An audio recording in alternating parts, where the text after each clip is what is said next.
Have you ever wondered how a single man could unite an entire nation?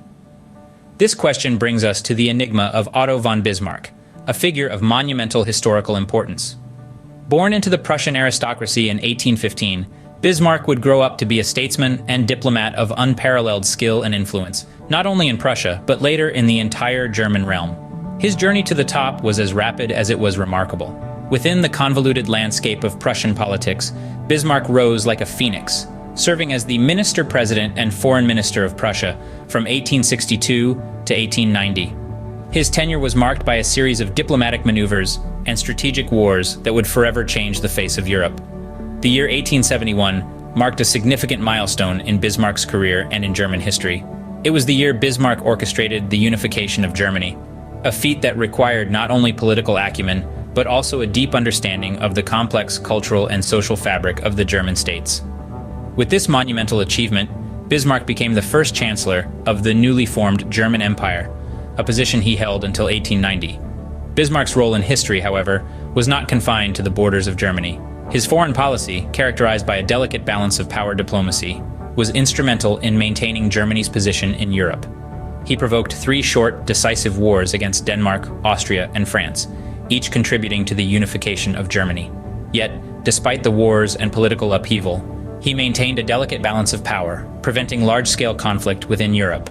So, who was this man who could provoke wars and yet maintain balance in Europe? As we delve deeper into the life and legacy of Otto von Bismarck, we find a man who was as complex as the times he lived in, a man who was both a product and shaper of history. His story is a testament to the power of diplomacy, the intricacies of politics, and the enduring impact of one man's vision. To understand the man, we must first look at the boy. Otto von Bismarck's story begins in the year of 1815, in Prussia, where he was born into a well-established family. His early years were shaped by the privilege of a cosmopolitan upbringing, a rarity in those times. This privilege extended to his education as well, which was not confined to the borders of Prussia, but spanned the breadth of the European continent. Bismarck's intellectual curiosity was nurtured from a young age. He was encouraged to delve into various disciplines, which led him to pursue studies in law and agriculture. These fields may seem disparate, but in them, Bismarck found a common thread, a deep understanding of the structures that held society together. This understanding would later serve as the bedrock for his diplomatic strategies and domestic policies. But Bismarck's education was not limited to the confines of the classroom. He also served in the Prussian army, an experience that further honed his strategic mindset and instilled in him a deep sense of duty and discipline. His time in the army was instrumental in shaping his royalist and reactionary views, which would later become the pillars of his political ideology. Yet despite his royalist leanings, Bismarck was not a man blind to the realities of the world. His cosmopolitan upbringing and diverse educational background gave him a unique perspective, allowing him to navigate the complex political landscape of his time with finesse. His ability to adapt and evolve his strategies in response to changing circumstances was one of his greatest strengths. Bismarck's early years were not just about his education and military service, though.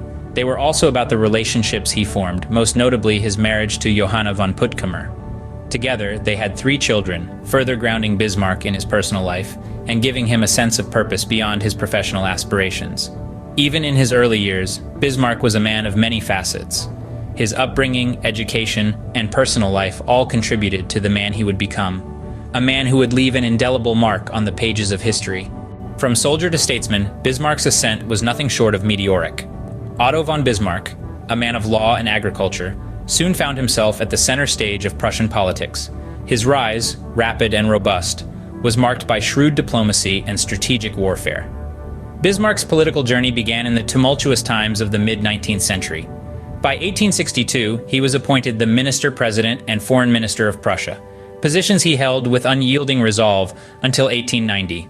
His tenure was marked by keen political acumen and a profound understanding of international relations. The true testament of Bismarck's political prowess, however, lay in his orchestration of 3 short, decisive wars. The first of these was waged against Denmark, followed by Austria, and finally France. Each war, calculated and concise, served a purpose larger than territorial disputes or political power. These were the stepping stones towards the realization of a dream, the unification of Germany. The unification of Germany under a single banner was not a task for the faint-hearted. It required not only military might, but also diplomatic finesse, both of which Bismarck possessed in abundance. He played the European powers against each other, maintaining a delicate balance that kept Germany's position intact. His diplomacy was as deft as it was daring, and it was this audacious approach that ultimately led to the birth of the German Empire in 1871. Bismarck's strategies were as complex as they were effective. Each move on the political chessboard was planned with precision, each decision calculated with the future in mind. This was a man who not only understood the game of power, but also knew how to play it to his advantage. The rise of Otto von Bismarck is a story of ambition, intelligence, and unyielding determination. A story that continues to resonate in the annals of history. Bismarck was not just a diplomat, he was a pioneer. A man who rose rapidly in Prussian politics, he made history as the first chancellor of the German Empire, a position he held from the unification of Germany in 1871 until 1890. As chancellor, he was the architect of balance of power diplomacy, masterfully maintaining Germany's position in Europe.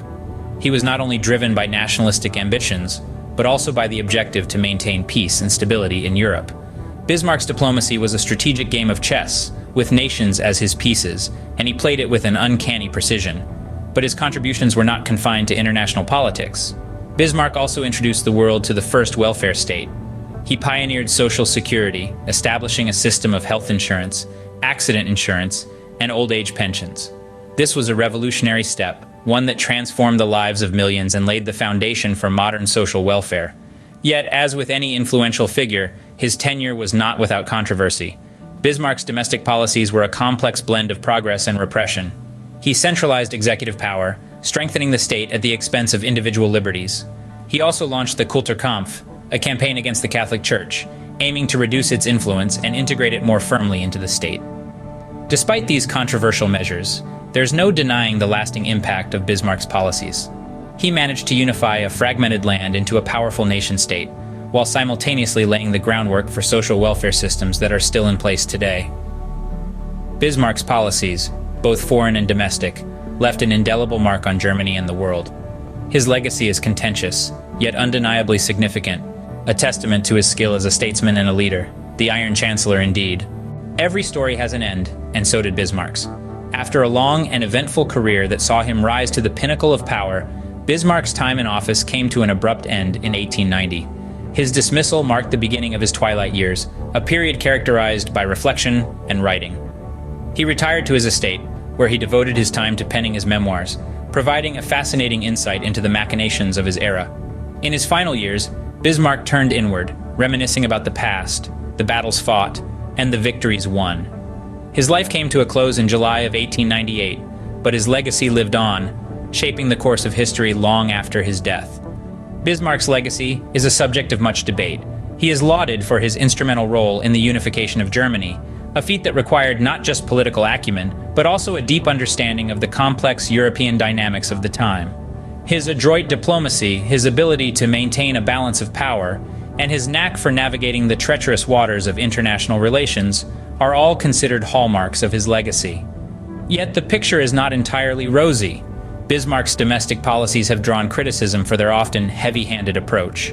His drive for centralization of executive power, his persecution of Catholics, and his creation of the first welfare state in the modern world were all controversial moves that drew both praise and condemnation. Bismarck's aggressive pursuit of nationalism is another contentious aspect of legacy.